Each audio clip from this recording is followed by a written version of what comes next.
Welcome back to our series on multivariable calculus.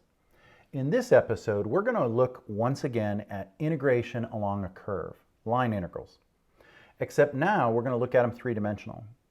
When we looked at them before, we were just interested in the lengths of the curves, and we basically integrated along an arc length using our traditional definition of the vector function. It was a parametric function, r of t, and it consisted of an x of t function for its x component and a y of t function for its y component. And we basically found the length along that curve by looking at the vector that was actually tangential to the curve, and that of course is the first derivative. So we found r prime, and then we took its magnitude because we actually wanted the magnitude of the vectors as they pointed along the curve. And if we integrated those and made them very, very small, then those would give us actually the length along the curve. So we integrated this dt, and we integrated over some suitable curve. So we selected our limits of integration to be from the beginning t value to the end t value.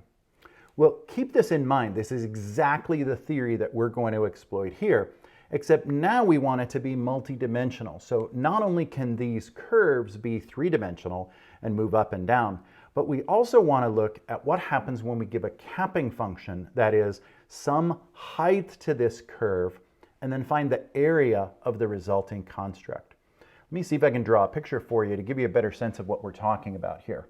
So recall that these will be three-dimensional.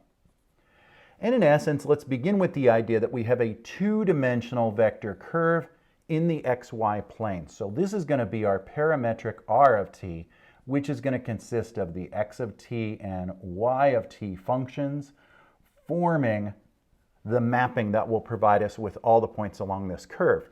It will begin at some initial value, t0, and go to some final value, t1.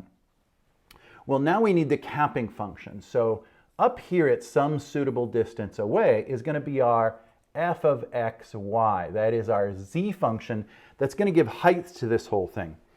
And now you can see what we're going to do. We're going to project this curve up so it intersects with this function, and it's going to sort of trace it out a little bit. Of course, this function could rise or fall, so the shape of this, well, it will mimic the curve in the xy plane. It doesn't have to match it exactly because of the shape of the curve above. And then what we want to do is draw projection lines, which basically project the top curve onto the bottom. And these all actually form our little integration pieces. That is, we're going to integrate along the curve, and that will give us sort of the base of these rectangles, and then we'll use the function height for the height. So if we zero in on just one of those rectangular pieces, this edge right here is going to be f of xy. That is, whatever the height is at that location. And this arc length right down here, of course, this is going to be r prime's magnitude times dt. And there it is. That's going to build our integral. Of course, we can't integrate with respect to x and y when we've got a dt, but the good news is we've got functional values for x and y in terms of the parameter. That is, we simply take the r of t definition and we use it to substitute in so that our argument for fxy is actually parametric. So here's what the final integral is going to look like. We're going to integrate over the curve, and again, that means from its initial t value to its final t value. We're going to integrate the function f, which will give us the height pieces, except of course we want to substitute in the two parametric pieces, x of t, y of t, for any x's and y's in the function. And then in order to make sure we're integrating along the curve, that is to give this an area, we'll also integrate along r prime, its magnitude, dt. And that's it. This will be the base of the rectangle, this will be the height, the product will be their area, and we'll add them all up. Of course, just like we did with our other 3D integrals, we could have functions that define a top and a bottom of our integral space. So this might in fact be a difference between one capping function and another. But our path will always be provided by the r of t. Now, sometimes this will be provided as a beginning point and an end point.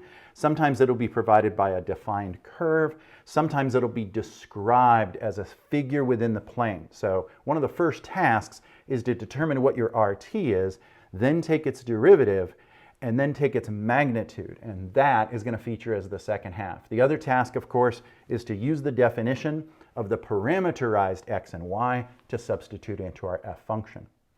That's about it in terms of the main theory for finding these integrals along the curve that are three-dimensional.